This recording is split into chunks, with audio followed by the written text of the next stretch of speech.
বিসমিল্লাহির রহমানির রহিম। আউযু বিল্লাহি মিনাশ শাইতানির রাজিম। আমি একজন বাংলাদেশের নাগরিক। ১৭টা বছর কষ্ট করছি বাংলাদেশে। ১৭টা বছর এই দেশের লেগে অনেক কষ্ট করছি। আজকে এনসিপিরে আমি কইতে চাই, মাননীয় এনসিপি, আমি বাংলাদেশের তরফ থেকে আমি এমপি নির্বাচন চাই।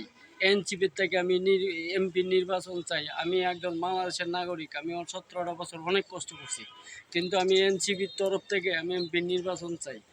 আমাকে যদি আপনারা দয়া করেন তাহলে আমি সংসদ ভবন থেকে আমার একটা টিকিট দেওয়া হোক।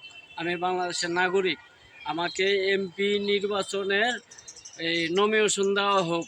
আমি ময়মনসিংহ জেলা গরিপুর থানার থেকে এমপি হিসাবে আমি খাড়াইতে চাই। আমি বাংলাদেশের সমস্ত মানুষকে বলছি, আমাকে একটু দয়া করেন, আমার এমপি নির্বাচনের নমিনেশন দেওয়া হোক আমাকে।